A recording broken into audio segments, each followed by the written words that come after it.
But I can still move pretty good.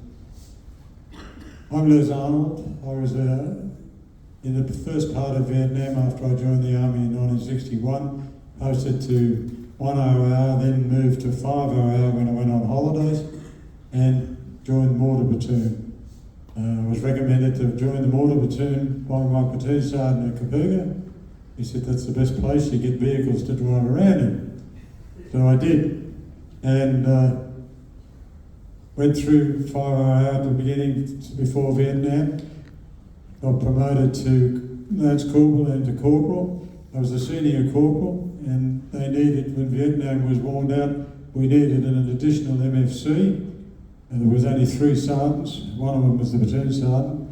So I was allocated D Company 5 OR as an MFC, controlling mortar fire, gunfire, aircraft if necessary, and I did have one battleship fire for me once while I was there.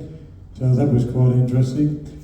On top of that, after we went to Vietnam, and we based in Nui Dat, and I ended up living on top of Nui Dat with D Company.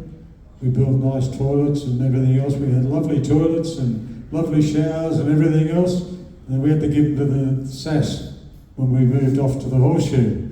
But anyway, the day before all this started, of course, we were on an operation and we got called back because of the worries with what was going on. Not fully aware of Longtan at that stage, but they were aware of the problems. So we were recalled back to base camp in time to luckily see Little Paddy. And of course, when the gun started firing, Little Paddy was pulled out and taken away.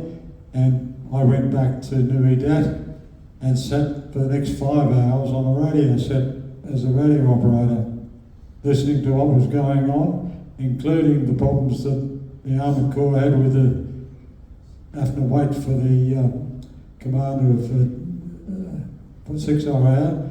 They weren't very happy about that, and it was quite clearly broadcast over the radio net.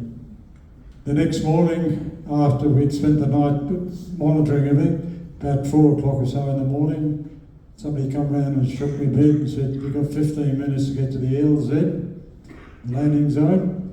So we packed our gear and down we went, flew out, and the last instruction given to me was, when you get there, find the MFC from D Company 6 OR and get his DS, which is the defensive fire position, which you put up when you go into a position, you put the defensive fire up, so if anybody comes in, you can fire at them without having to go through all the rigmarole.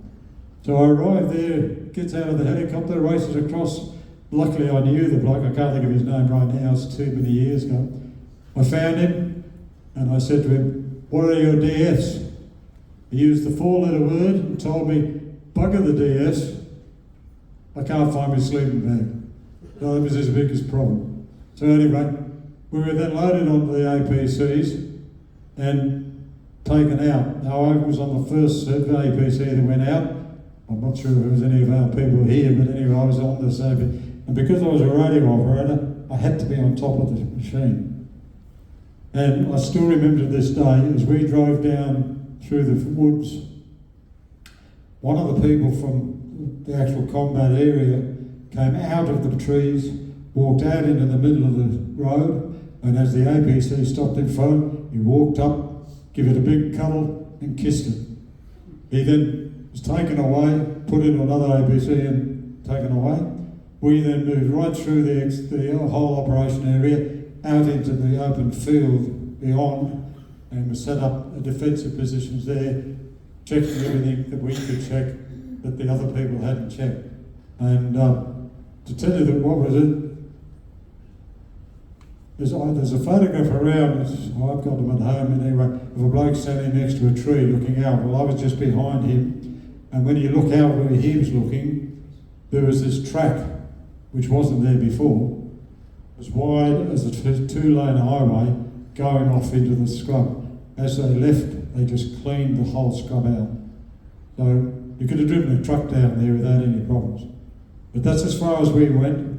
We then stayed in position until they recovered all the combatants and anybody that was injured. got them out, and then we were pulled back slowly, put onto choppers, taken back to Nui Da. So that was it. That was my part of it. And something that's bothered me over the last 60 years is 5RA never gets a mention on Long Tan. Yet we were there backing up our comrades to the last man. And if we'd have been asked to fire, we would have fired. We didn't have to fire because there was no one there to fire at. And one little note I got, a few years back I went to Wagga Wagga to the museum there, and there was this young corporal talking to these young lieutenants about the machine gunning in the bench, in the cupboard. And he said this was the only machine gun they ever had on the field. And I had to go up to whisper in his ear later on and say, well, when I was out there, I counted at least half a dozen. They were all around the place. But being a machine gun and being army, they disappeared very quickly. And probably some of these museums all around Australia. But that's about the end of my story. Thanks very much.